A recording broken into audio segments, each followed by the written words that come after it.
you are having, what is the sensitivity of the test? Invariably one question we were all thinking from times immemorial, right? Sensitivity, specificity, positive predictive accuracy, negative predictive accuracy, all these things must be in your tips, doctor. It is like going to the IMAX theatre and purchasing a popcorn, that involuntarily you must revise these topics and go for the exam and answer them. So that should be the spirit, okay?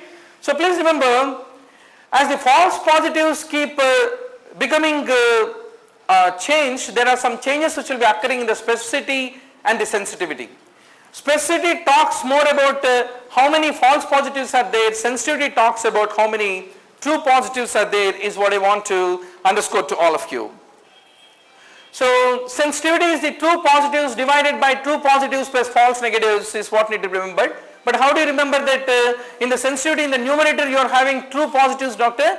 Sensitivity is SEN, right? So in the numerator you are having the true positives, which is opposite, P is there. Whereas in specificity SP will come. Another way of remembering is in the numerator you will be having what you call true negatives. That's the way you need to remember. In this case, how many true positives are there, doctor? Those who have disease and who turn positive, 40 are there. And how many false negatives are there? There are about 10 false negatives. How many false negatives are there in this case, doctor? What is meant by false negative? That is those who do not have who have the disease, yes, but they are found to be negative by the test. So 10 is the correct false negatives. Hence 40 by 40 plus 10 into 100 is equal to 80% becomes the final answer. Now let's go to the next question. What is the usual incubation period? That means there must be some unusual incubation period also, right? So please remember, usually it is 7 to 10 days, but it can last as long as 21 days is what need to be remembered. What is the risk of damage with the maternal rubella is maximum, doctor, in the first or second trimester? 6 to 12 weeks of the pregnancy is what need to be basically remembered. 6 to 12 falls in first or second? First trimester, very good. Deficit in weight for height in a child of 3 years old indicates what? These are all the questions, doctor. They appear that you know very well, but you need to be a little careful in answering them. Actually, logic is very simple. At least you must go back to that village where you are weighing the child and looking at all the whole group of children. Then you can be able to remember it very easily. There is something called weight assessment. There is something called height assessment. Sometimes a child is made to lie flat on the board and you will do the what you call the height assessment. Now, there are 3 indices that are sitting before you.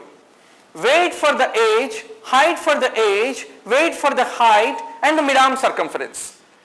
What is the pitfall of each of them? Let us now look into the situation. Weight for the age index. In most of the maternal and child health clinics, MCH clinics are there, no? A wonderful way of assessing the nutritional evolution of a child over a period of time is the weight for the age. But generally, while you are prescribing the drugs in the pediatric dosage, you will be using the weight for the age. Okay, generally you will try to compare the two. So you can remember, it is a question of not an acute situation, it is over a period of time is what need to be remembered. And in the MCH clinics, generally weight for age is the one which is used as an index. The other thing is the height for the age. Basically it speaks about the past nutritional status of the child rather than his current nutritional status. Just because 4 days I had a gastroenteritis, suddenly my height will not become reduced. So height for age is not an indicator of an acute infection, malnutrition, it is also an indicator of chronic malnutrition. Whereas the weight for the height is the one which is typically used as acute malnutrition, which is basically called as the wasting, which means current or acute malnutrition at the point at the time of the survey will bring change in the weight for the height index is what I want to underscore to all of you. Next comes the mid-arm circumference. Typically this value will be very stable between 6 to 59 months of the age. That's the reason this can't be correlated. That is 8-month-old child, 10-month-old child, 12-month-old child, every fellow will be having a similar amount of mid-arm circumference. Hence you can't be able to use it for identifying whether it is appropriate to the age or not. But if you want to do a rapid screen of populations, for example, there is suddenly a report that in one of the tribal areas there is malnutrition, as the primary health center doctor, you are expected to go and check is it there or not and report to the World Health Organization in the Geneva. Then you need to use the Shakir step to calculate the mid-arm circumference. It is for epidemiological tool is what you need to basically remember. So in the emergency situations where you can't really remember, you can use the weight for height index, you can't use age, because in emergency situation if you ask what is the age of the child, who will remember? They will be really in a very bad situation. So that is the reason weight for height index is better in the emergency situation. So now you got the final funder, right? So weight for height speaks about acute malnutrition. Height for the age, weight for the age speaks more about the chronic malnutrition is a golden rule that you are not going to forget in the tomorrow's exam. Once more in tomorrow when you write your state entrance or any other entrance, similar questions come. There is nothing like the same story, the same boy, the same girl meet, but they dance sometime in the trees in the 1970. Later on they used to dance in the train in 1980s, like that. So you need to be good with doctor. And under the national nutritional blindness, this is also a stock question asked this time. 1 lakh international units is going to be the answer. And this is a very atypical question asked in the entrance, doctor. Healthcare in India, the road ahead, is a study done by McKinsey and Company in 2002. You had been writing entrance from 2001, then there is a risk factor that probably you have not gone through this question. So, but anyway, this kind of questions only talk how well you are reading the newspaper also in addition to preparing for the entrance. So, how many have answered this correctly? It would be really one of the wonder of the world, because you don't expect this. Probably Park has given this study, doctor. It is some journal oriented preparation probably. You decide that next 10 years I am not going to get the seat, then you are reading journals nowadays in depression to overcome that in the library. So this kind of question may suddenly strike you. Okay. So let's go to the what actually this McKinsey company has done a study. It has given a very good study about India. It has pointed that there are only 1.5 beds per 1,000 people in contrast to the average of 4.3 beds per 1,000 in other countries. It is natural. If you walk into any of our government obstetrics hospitals, sometimes 4 or 5 pregnant women will be, recently there is a report that some 2-3 pregnant women are sharing the same bed kind of situation. So it is not unexpected about it. We are expected to basically spend about 69,000 crores, which we are which is the burden now, to about 156 crores by 2012 on the healthcare spending is what need to be remembered. So totally 1.5 lakh doctors happen to take the entrance exam. So totally you have about 1.5 lakh crores ready for you, doctor. You can, each of you can take 1 crore of it, but we are not doing that. And unfortunately there is no health insurance coverage in India, because in India life is considered to be one of the cheapest commodity that is available. You know, patient, if you collect 10 rupees, you are the best doctor. You collect 20 rupees, okay, you are a moderate doctor. You are MD, sir, you are collecting only 20 rupees. Some of the patients are asking me nowadays, MD means what? I mean, I'm expected to see you in a better way or a more specific way with more authoritative way. Not that I am expected to take more fee, right? So that is the reason insurance is very badly available. Whereas in United States, everything is basically state funded.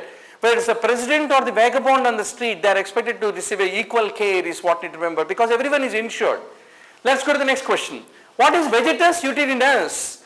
It is the cry that house surgeon will be making from the uterus about the entrance, doctor. So it is the unborn baby from the uterus who is making the cry. Basically, the Stedman's dictionary says that the crying of the fetus is what need to be remembered. Unborn children at 20 weeks development actually will feel pain more intensely than the adults is what need to be remembered. Why is it so? Because at that point of time, it is a very uniquely vulnerable time where the pain system is well developed, but the anti-pain system, substantia gelatinosa, everything is not very well developed. That's the reason you need to take care before delivering this or doing an abortion of this 20 weeks well-grown baby is what I want to underscore to all of you. So how many have answered this question correctly in the yesterday's entrance? Good, very good. All future great obstetricians, my students. So let's go to the next question, doctor. Gunshot residue on the hands is basically detected by. This is a very interesting question. I'll give you one small story. All of you know that John F. Kennedy had been shot by the Harvey Oswald. The president of the America had been shot by Oswald. At that point of time, in fact, the wife of John F. Kennedy has said, it is really such an unfortunate thing that one of the little communists has killed my husband is what she has commented. Now, this Harvey Oswald was actually administered this paraffin test asked in the AIIMS entrance in November 2005. So basically what they do in this paraffin test, the warm paraffin is applied to the skin and it will be opening up the pores. And by opening the pores, the contaminated that are there in the skin will be basically taken up by this paraffin. And when the paraffin hardens, you will be adding something called diphenyl benzidine, and if that paraffin happen to take up nitrates which are there in the gunpowder which is coming out of the pores of the hand of the culprit, and that that nitrate part of the gunpowder happen to collect in that paraffin, that nitrate reacts with this benzidine and that will give what you call as the blue dots on those paraffin casts. So the examiner also got bored in continuously conducting the entrances and asking you what is the composition of the gunpowder. This time for a variety he has taken a different step and you are expected to know about it. And unfortunately this Oswald's hands have turned positive but his cheek did not. What is his cheek? Basically when you are shooting a rifle, that particular part of that right cheek will also be exposed to the gunpowder, but that is also expected to be positive, but that was not positive for the Oswald. Then what to decide about?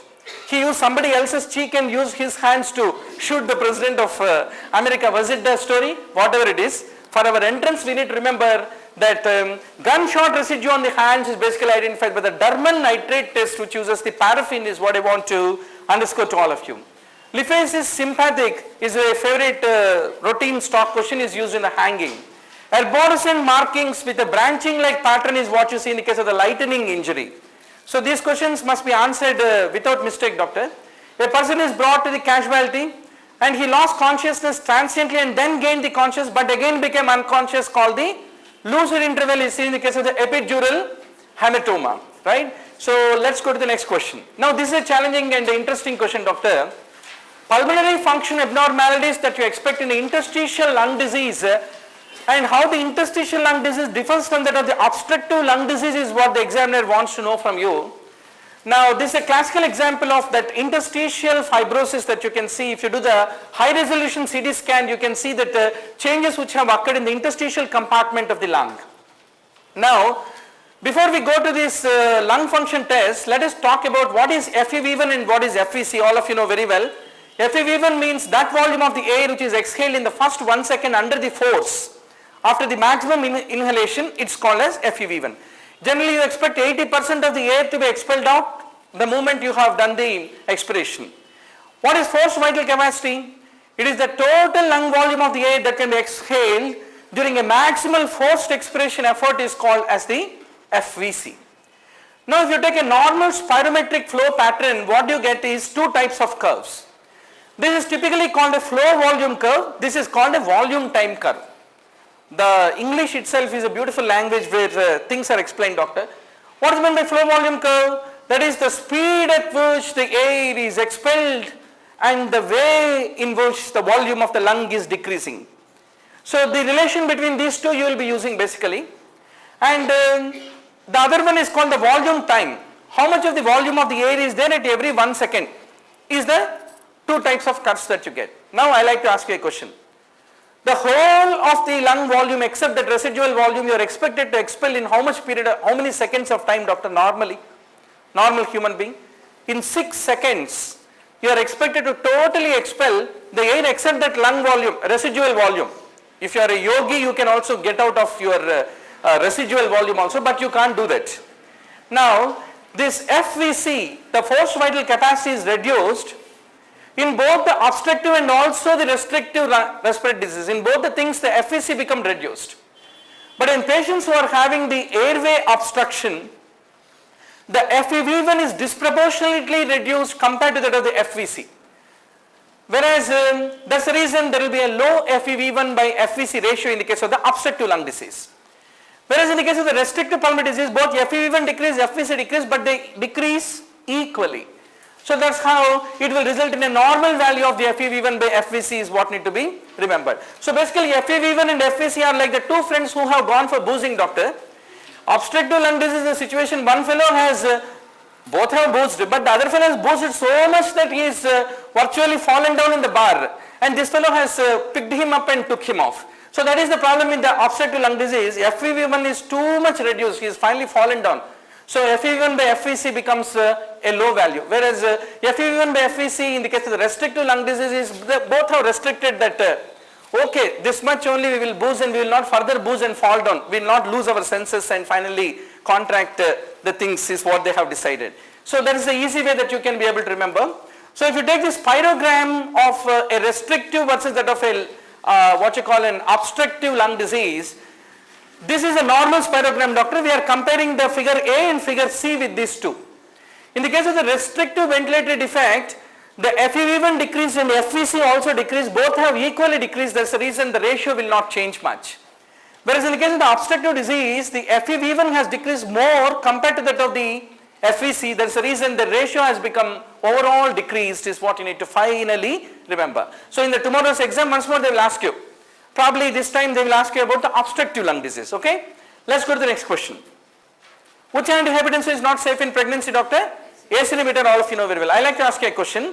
Between propylthiouracil, methimazole, which is not acceptable in pregnancy? Methimazole. And which is the type of valvular heart diseases which are acceptable in pregnancy? Regurgitant lesions improve with pregnancy, stenotic lesions worsen in pregnancy is the golden rule in the valvular heart disease. Let's go to the next question. Granulomatous liver disease typically occurs with certain drugs. Quinidine among the antiarrhythmics, sulfonamide, allopurinol, phenylbutazone, they all can lead to the development of the granulomas in the liver is what I want to underscore to all of you. Now you have done the liver transplantation for a lot of indications, in which case there is a high chance that there can be a recurrence of that particular disease for which you have done in the liver transplantation to occur. Please remember, the primary biliary cirrhosis, the chance of the recurrence of the original disease in the what you call transplanted liver is going to be about 30% is what I want to underscore to all of you. Now I want to ask you one question. Primary sclerosing cholangitis, all of you know, which occurs in ulcerative colitis very commonly as an extraintestinal manifestation. For that, if you have done the liver transplantation, is there any chance that the original disease can recur? Otherwise, I like to ask a question. Can the primary sclerosing cholangitis can predispose to any complication, doctor? It can predispose to cholangiocarcinoma.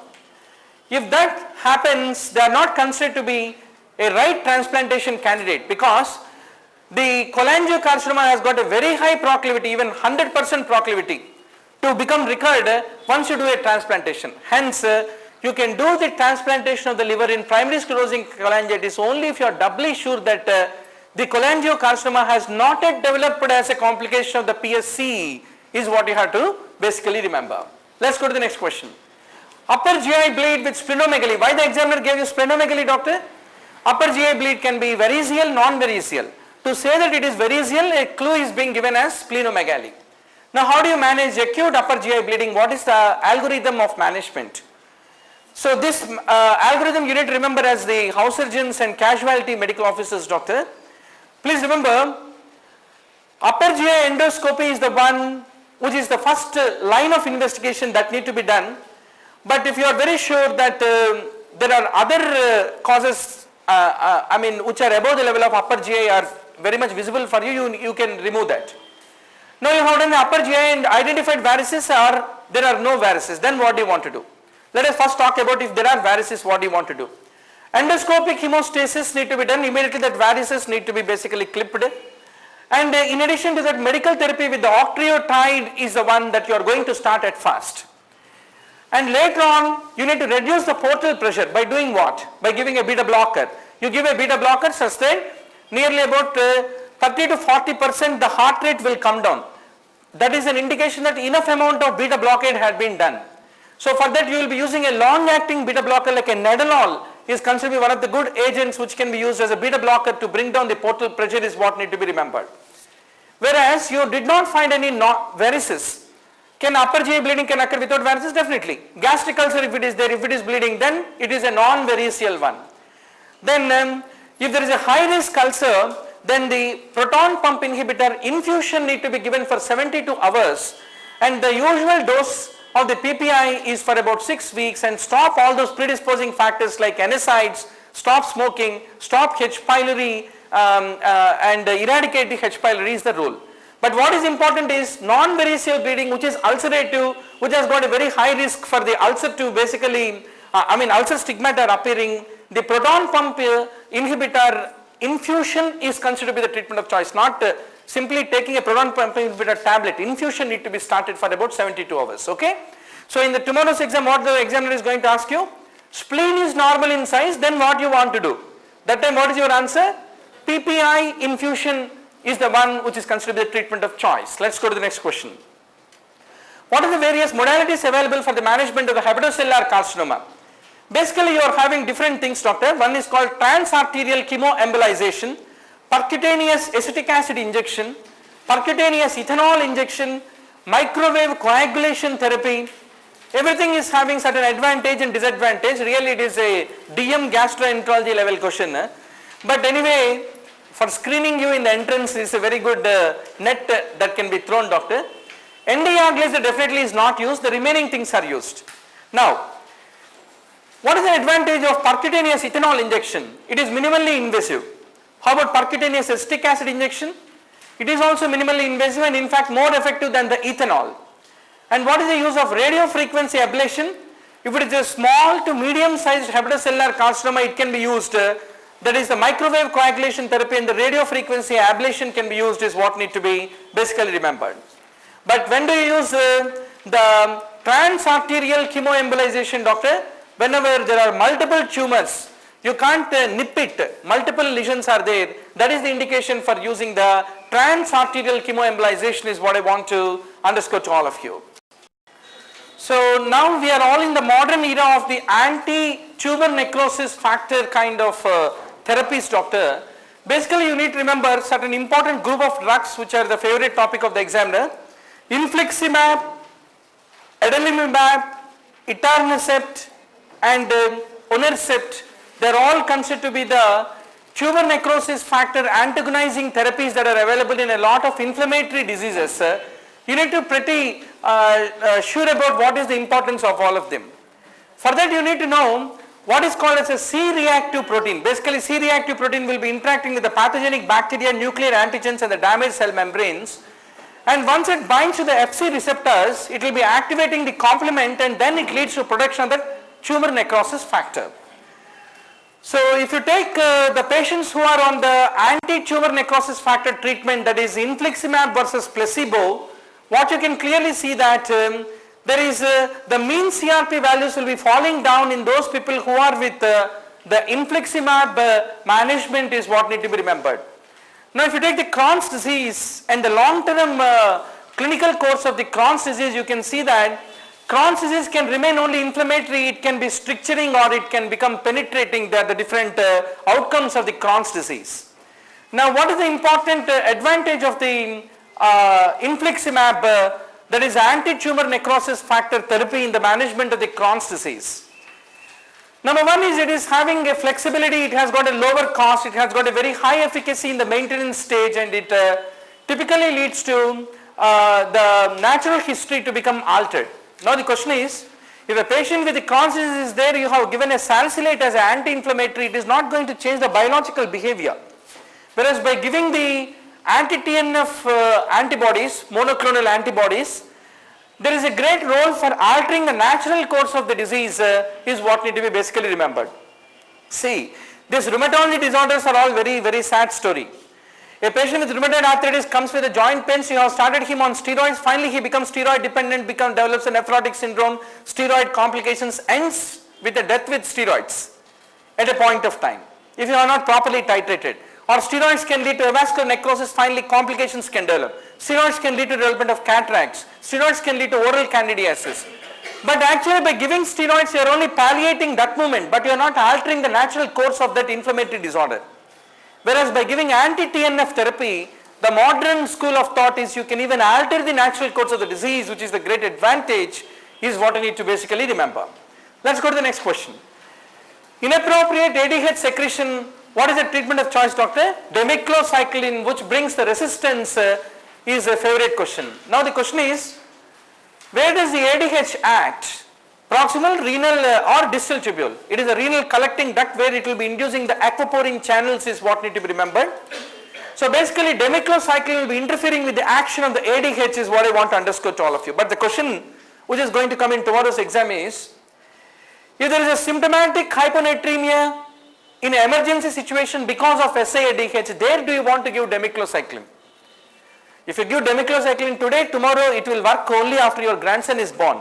It will take some time to start, doctor, because I gave demiclocycline, patient is going to improve by tomorrow, wonderful sodium values are going to normalize. The reason is that resident forgot to read one line in the middle, that it is going to, onset of action is going to be little later. Similarly, you started digoxin, don't expect atrial fibrillation within few seconds is going to become normal. Digoxin will take some time to start, doctor. So there is a reason, doctor. Please remember that it is not for the emergency management, it is for the long-term management is what I want to underscore to all of you. Once more, before you consider the diagnosis of SAADH in a given case of hyponatremia, what you should rule out, doctor? That there is no edema, no adrenal, no cardiac, no cardiac or no endocrine disease or no hepatic disease. Only after you exclude all these reasons, there is a hyponatremia, then you will consider the possibility of the SAADH as a diagnosis of exclusion is what you need to basically remember. Let's go to the next question. Yes, this is a challenging question. Which is the immunosuppressives which is known for its nephrotoxicity? Basically, why you need to use immunosuppressive, doctor? We are all in the era of transplantation. So you have done a renal transplantation, then you want to give an immunosuppressive. If it is already a nephrotoxic agent, you can't use it in a renal transplantation, right? For that matter, you can't use even in a normal other transplantations also. Please remember, doctor, let us talk about this first important drug called sirolimus. Sirolimus basically complexes with the SRL and FKP BP. These typically will bind to the mammalian target and they will inhibit all those biochemical pathways that enable the progression of the cell to pass from the late G1 phase or enter into the S phase of the cell cycle. So the mechanism of action of the rapamycin is basically to act upon the late G1 cycle. It will prevent the cell from into progressing.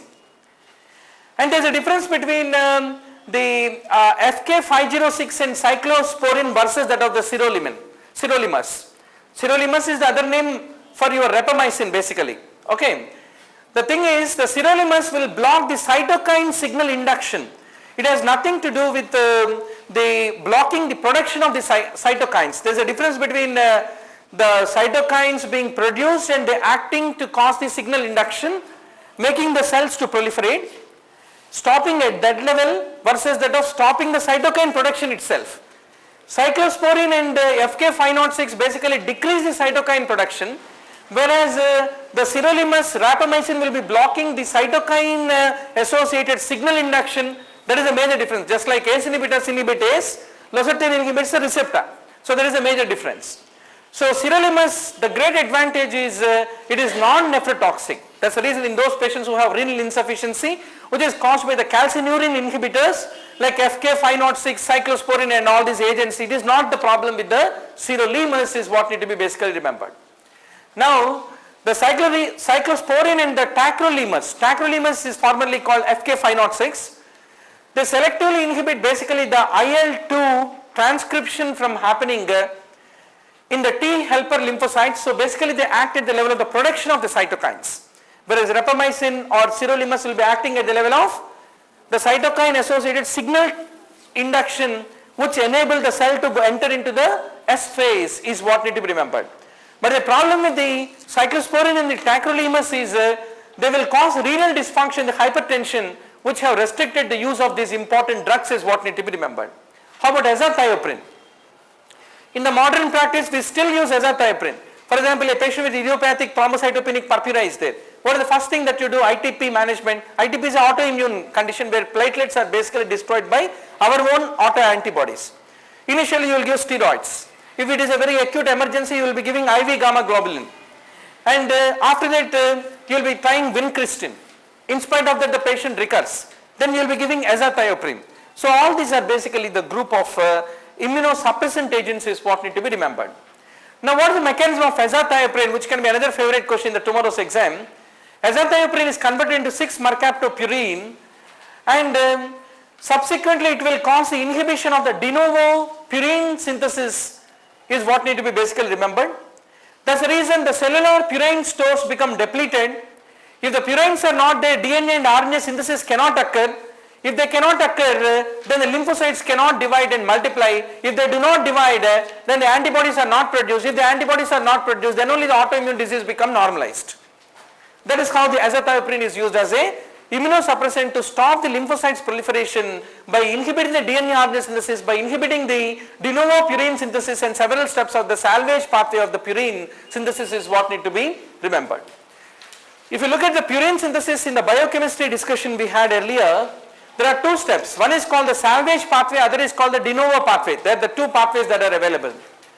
Now if you take this another important immunosuppressant called mycophenolate mofetil, basically it is a non-competitive reversible inhibitor of the inosine monophosphate dehydrogenase, IMP.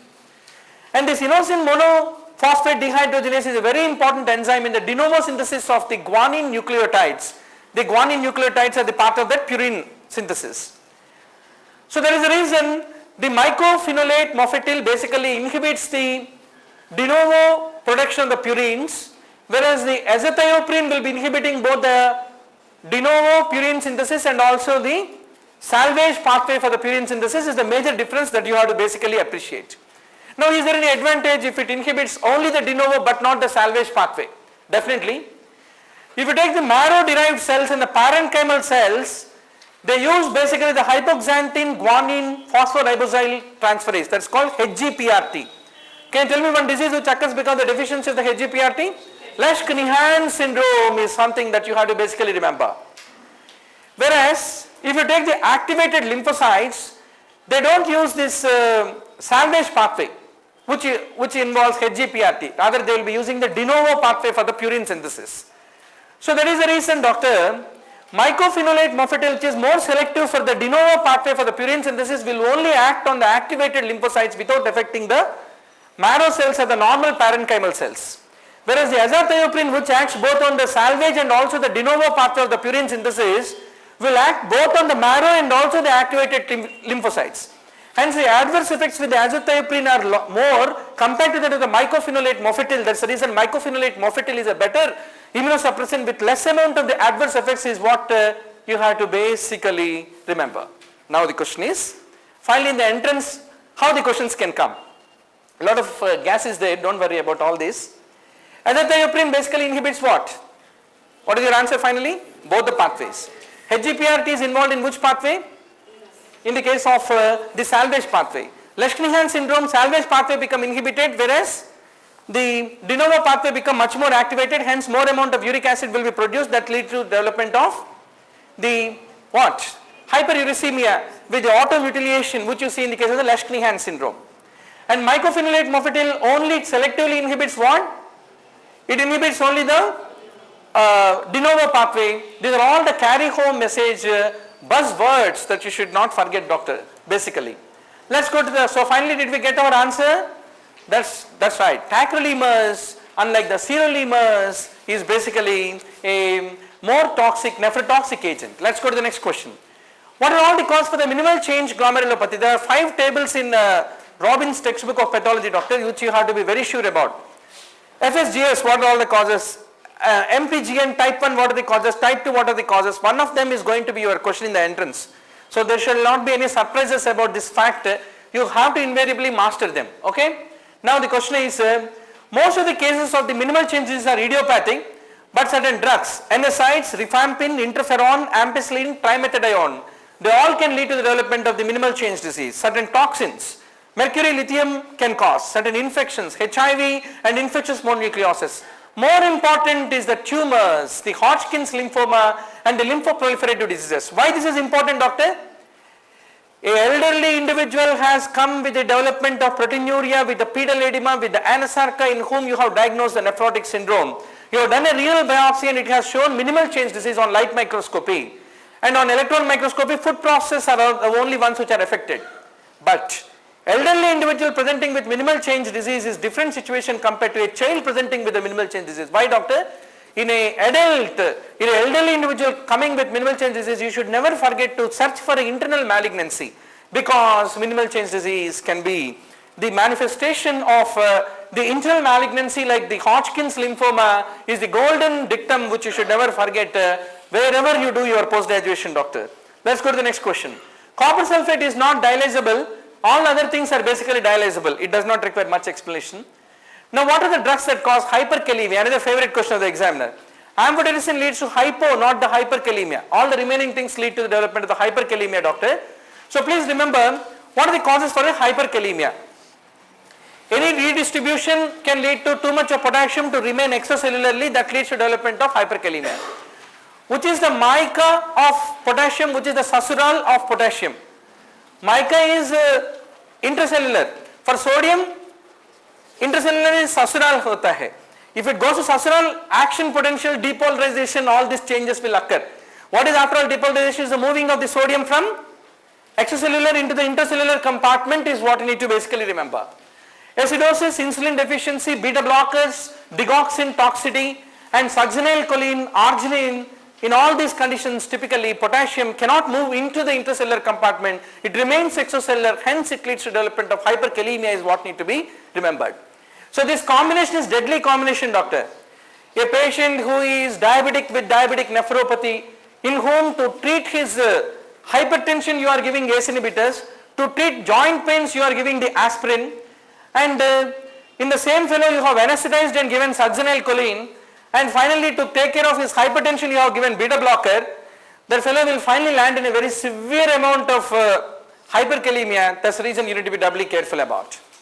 Similarly, certain drugs, they will diminish the excretion of the potassium, that is the NSAID, cyclosporin, and the potassium sparing diuretics like spironolactone should not be forgotten. Now, what are the drugs that may cause hypokalemia? In intensive care unit, every day morning you walked and found that asthmatic patient to be having hypokalemia. What is the reason, doctor? It is the theophylline bronchodilator which is you are giving, which is a beta agonistic agent. Beta blockers cause hyperkalemia, beta agonists will cause hypokalemia. So that is the reason every day you will be finding the hypokalemia. The cause for his hypokalemia is basically the theophylline. Can you tell me one more important cause which is resistant hypokalemia? Tomorrow you treated, once more day after tomorrow you find potassium report less than 3.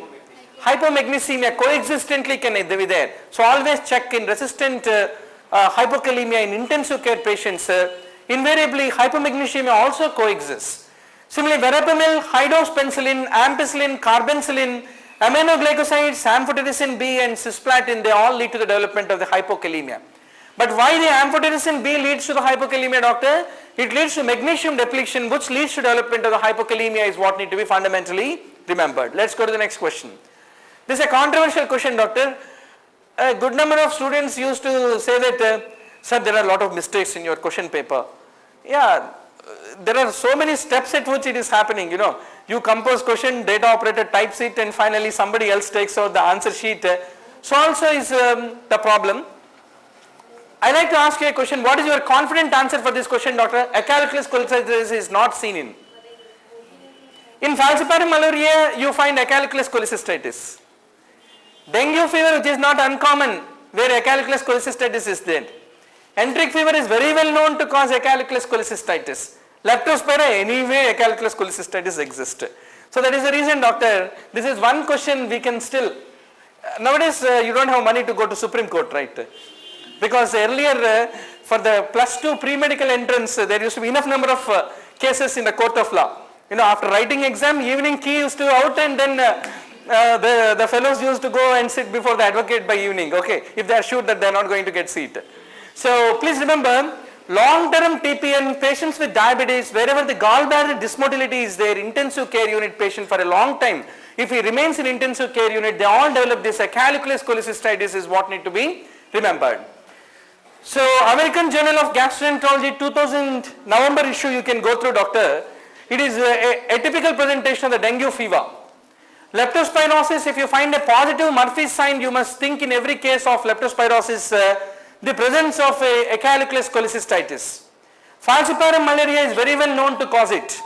And you can go to the Pediatric Infectious Diseases Journal of 1995, enough number of cases of acute acalculous cholecystitis reported in the enteric fever is there. So that is the reason, doctor, everything written is not true and all truths are not always written. So that's a golden rule. Let's go to the next question, a challenging question. 30-year-old lady with a malabsorption is presenting with iron deficiency anemia. Duodenal biopsy is showing the villus atrophy. Then what is your diagnosis, doctor? Quickly first tell the diagnosis, then we'll go to this thing. Celiac sprue should not be forgotten. So typically biopsy will show a total villus atrophy with a marked submucosal edema is what you are seeing here. Flat mucosa with a crypt hyperplasia can also be seen. Increased mitotic rate in the crypts will be there. Thing is here, tips will be atrophied, crypts will be hyperplastic. So this need to be very clear about. And surface epithelial damage will be there with a lot of intraepithelial lymphocytes. So GEE is the one who first described in 1988 the celiac disease. How did he describe? My patient is having these stools which are called diarrhea alba because they are like that oatmeal porridge. Because of the malabsorption which is occurring, he has become cachetic and emaciated, and finally he died is what he has reported the first case. So please remember, doctor, it is a celiac disease where anti-endomysial antibodies lead to the development of the duodenal small intestinal tip atrophy, hence iron malabsorption will occur. Malabsorption of many other things will also occur.